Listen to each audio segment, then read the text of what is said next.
good morning sa lahat! Ako nga pala si Chay Balosa. Good morning, my friend, Joel! Good morning, your friend Sherry, and good morning po sa ating lahat and welcome sa aming Cherry's Corner! At kapag sinasabi nga po pagpasok bago na taon ay maraming nagpapalit din ng mga career o trabaho. Ano yung say mo doon na friend Sherry? Minsan kasi, friend, ang iba, kung hindi naman sila naging successful sa mga naging business nila ng mga nakarang taon or sa trabaho nila, nagka-try sila na itong bagong taong 2026 na sana maiba naman. Baka dito ang hinahanap nila na maging successful sila, friend. Ikaw ba naniniwala ka ba sa swerte? Oo naman, friend. Kasi, Sa palagi mo ba, hinahanap ba ang swerte o kusang dumarating ang kusang swerte? dumarating ang swerte, friend, minsan.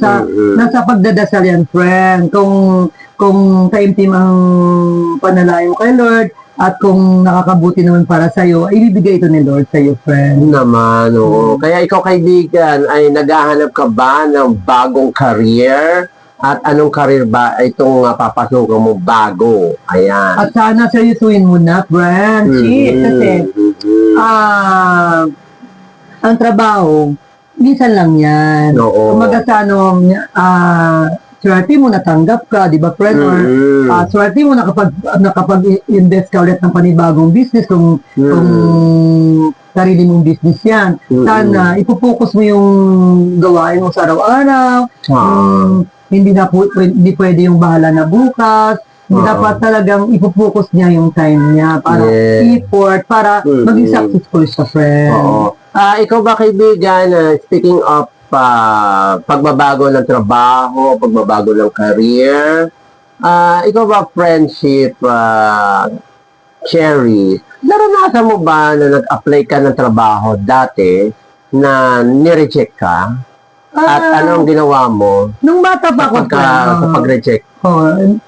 Nung bata pa ako, hindi totally na-reject ako dahil sa hindi ako nababagay doon sa work na yun. Na-reject ako kasi bata pa ako.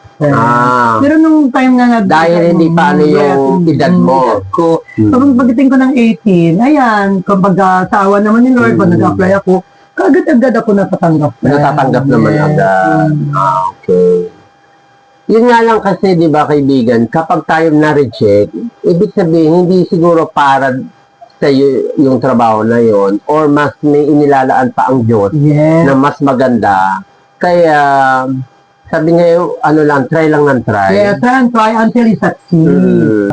Ikaw, friend, how about you, friend? Naranasan mo rin ba na na-reject ka? Or sa trabaho, hindi naman ako na-reject noon hindi ko lang gusto yung trabaho. Ganon. Oo, hindi ko lang gusto yung trabaho, kaya umalis ako. Okay. Tapos, pangalawang gusto ko na. Kasi gusto ko naman talaga yung trabaho na yon sa larangan ng broadcasting. Wow. Ibig sabihin, friend, doon ka nakalaan, friend. Oo. Nag-training 1990, 95, 96, 97. Nag-graduate ako 98.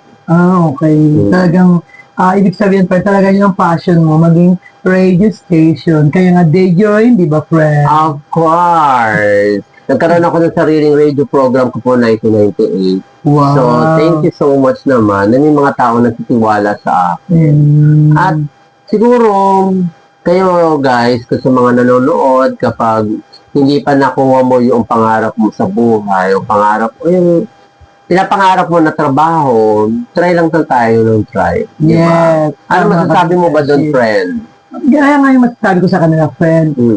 Try and try. Tapos, kung sakali naman na nagkamali kayo, basta try na lang try until you succeed. Kaya lang, friend, paano kung try na sila ng try, tapos hindi pa rin? Lumipas na ng ilang taon, hindi pa rin nila nakukuha yung pinapangarap nila ng trabaho or negosyo. Ibig sabihin nun, friend, nagkamali sila na pili nilang negosyo or trabaho. Ilipat nila kung talagang saan sila nababagay, friend. Oo. Kasi minsan kasi, di ba, ewan ko kasi para sa akin kasi, kung hindi sa'yo yung trabaho na yun, hindi talaga uukol. Yes, tama ka Diba? doon. May kasabihan nga, kung di ukol, hindi bubukol. oo. Huwag natin ipilit kapag hindi kaya. Yes, tama ka doon, Mm. friend. Diba? Mm. Kasi baka magiging suntok sa buwan yun. Yes, Oo. tama ka. Baka sayang lang din yung effort mo, ginigit mo yung sarili mo sa gusto mo, pero hindi naman pala kaya ng Yes. iyong, Mm. ano tawag doon? Hindi kaya ng, ng sarili niya. Oo. Ganun. Mm. Mahirap kasi ipilit. Oo, ipilit. Oo. Kumbaga parang hilaw yun. Kumbaga diba? sana, parang hindi siya nababagay doon, friend. Oo. Mm. Hindi naman kasi lahat ng gusto natin ang para sa atin lahat. Sa ating kakayanan. Meron talagang nakalaan sa kanya na nababagay sa kanya. Oo. Kaya hanapin niya yun kung saan talaga siya. Pero ang hirap din hanapin kasi kapag hindi mo Sabagay, tama ka doon, friend. Kasi mayroon akong dating na naging business tapos hindi naman nag-click.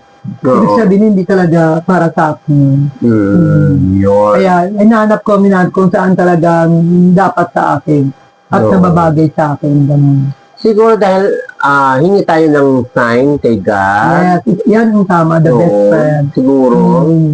Kasi minsan, bilang tao, nagkakamali tayo ng mga desisyon sa buhay.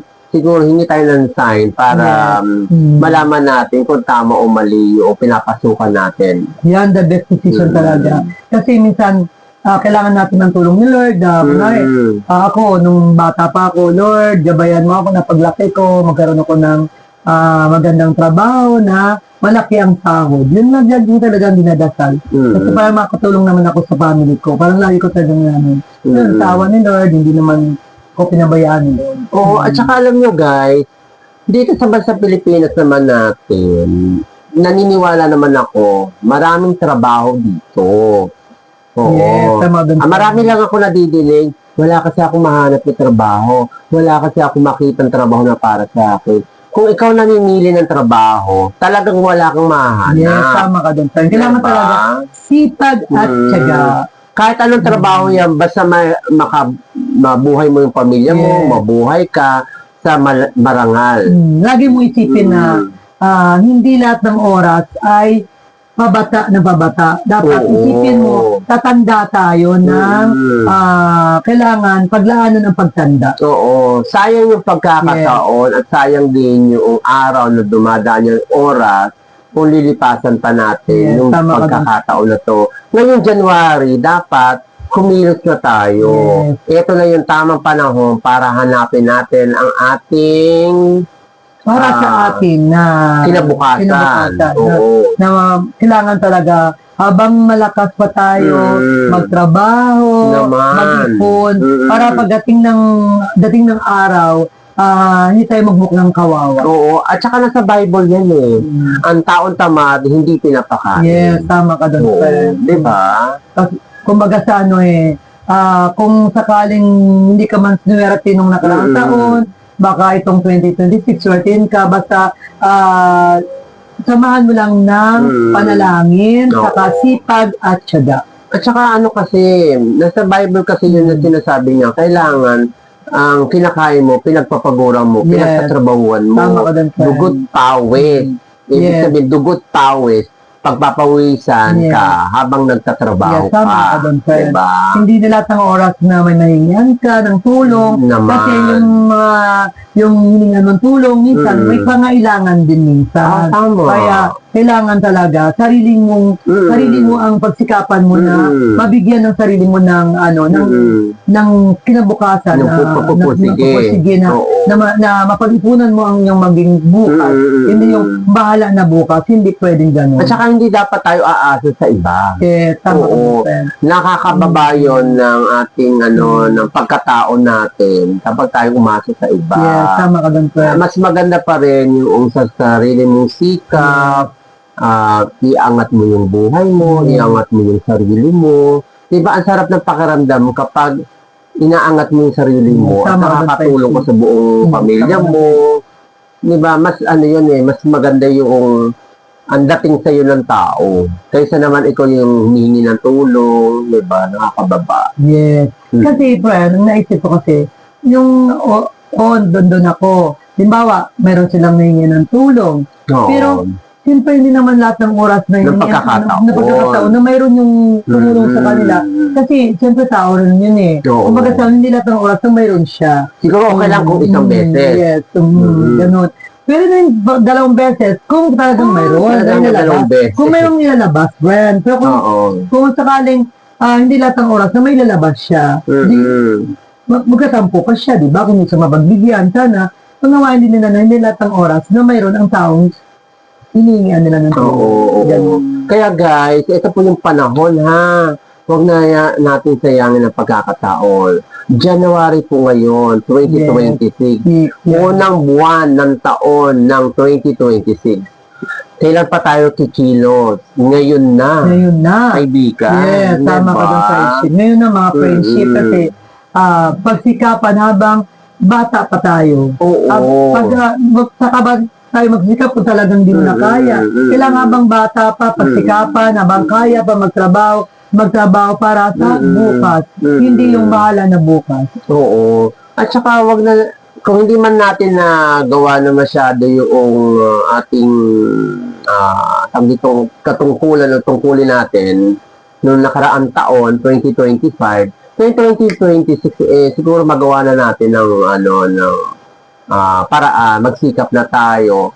Parang isama na rin siguro natin to friendship sa sa New Year's resolution natin tama ka na maging masipag na ngayong taon. Maaga na magising, Tama ka. maaga na matulog, Maaga na magising, maaga na matulog. Para malakas ang katawan. Yes, oo. Huwag natin sayangin yung pagkakataon. Hindi na maibabalik ang mga sinasayang nating oras at araw. Kung nagagawa mo noong 2025 na nagpupuyat ka na wala namang kabuluhan, itong 2026, sikapin mong maaga matulog, maaga magising para may marami kang magagawa.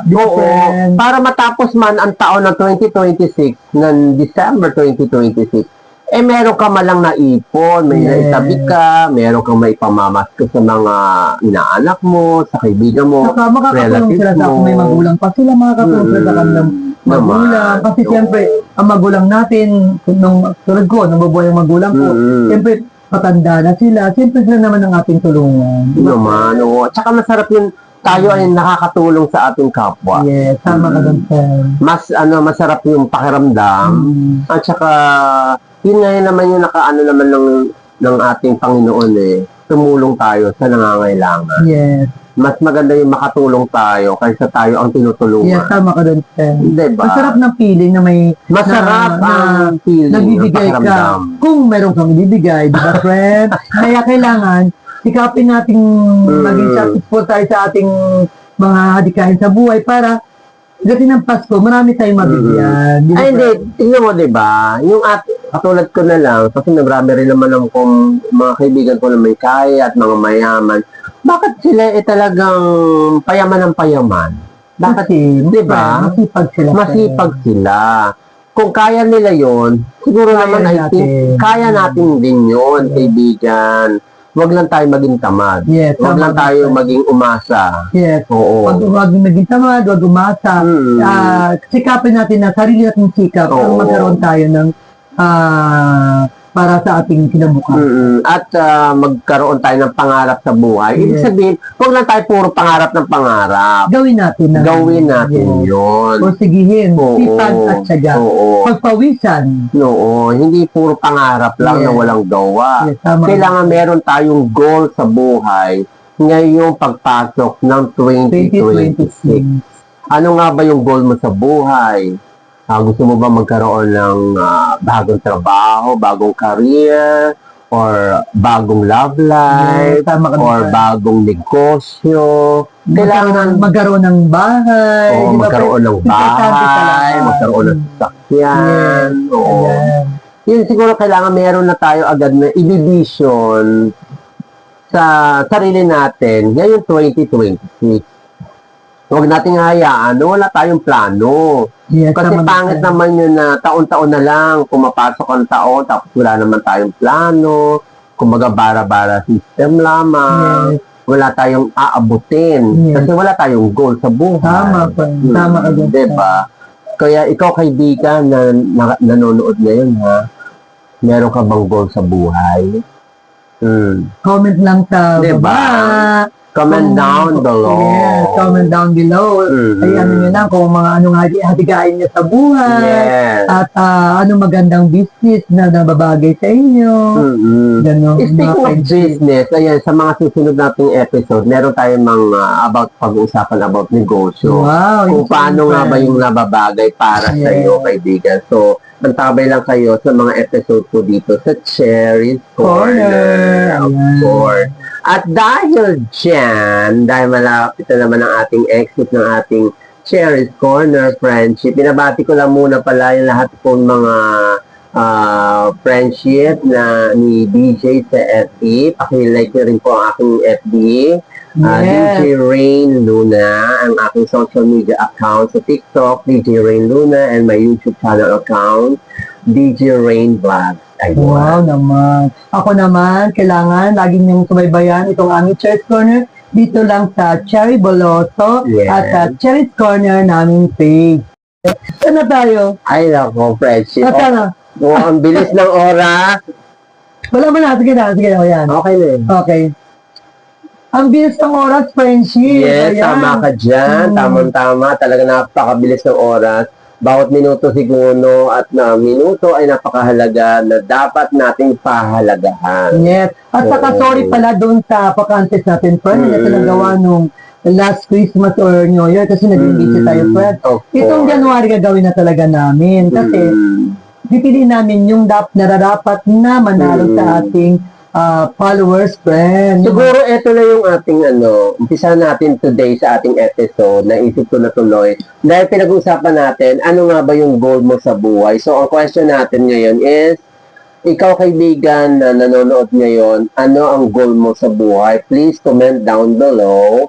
At pipili si Cherry Boloso ng at least ilan bang pwede mong piliin? Mga tatlo? Tatlo, friend. Oh, sige. Siyempre, may first prize, second prize, and third prize. So, pipili si Friend Cherry ng tatlong magko-comment sa comment down below lamang na iyo pong napapanood na yung episode na to. Kailangan maganda ang pagkakasagot at dapat totoo, ha? Yes. Totoo ang inyong sagot. Ano ang iyong goal ngayong 2026? So, ano yung goal mo ngayong 2026? Please comment down below lamang. Yes, please comment down below mga friendship. Pag na-comment nyo na po, itag nyo po ang 15. 15. Sabihin nila siguro, ang dami. 15. Ay, konti lang yan, guys. 15 na kaibigan nyo, itag nyo, o mahal nyo sa buhay, itag nyo sa inyong komento. 15 na tag. And at saka, then, kailangan nakapalo din sila, nakapollow na po kayo, syempre. Dapat, una-una, nakapollow muna kayo. And then, comment down below, ano ang iyong goal ngayong 2026. Plus, 15 na tag sa inyong mga kaibigan. At yung sinagong 15, dapat nakapalo din mga friends. Nakapollow at nag-share din sila ng ating episode today. Yes, today yan, mga So, aabangan po namin ang inyong pong mga komento at malay mo, ikaw na ang manalo sa tatlong lucky prize. Oo, lucky viewers. 2026 yan, yung unang January. Kaya kung sino man ang lucky, congratulations advance. Oo, sige. Pagbutihin niyo po ang inyong komento, ha? Ano ang iyong goal Ngayong 2026. So, kailangan magandang-maganda at totoo. Yes. Isusulat ninyo, ha? Yes. Walang kopyahan po dito sa comment down below, ha? Yes, tama ka dun. Mula sa puso ang Mula sa inyong puso sagot. talaga mga friendship. Diba? At dahil dyan, tapos na po ang ating oras, friendship. Ang bilis ng oras talaga, friend. Gusto ko Thank natin you. sila nakausap. Okay, thank you very much sa mga nagtutok sa panood sa aming Cherry's Corner. Thank you very much. Ako nga pala si Cherry Boloso. Thank you very much mga friendship. Thank you very much, friend Ray. Thank you, friend Cherry, and marami pong salamat hanggang sa susunod. Hanggang sa muli, mga friends, dito lang sa aming Cherry's Corner. Bye! Salamat. Thank you, and God bless you all. Pakilike niyo po ang Facebook ni Cherry Boloso. At saka friend Ray. Thank Pakilike you. po. Thank you very much. God bless you all. Bye!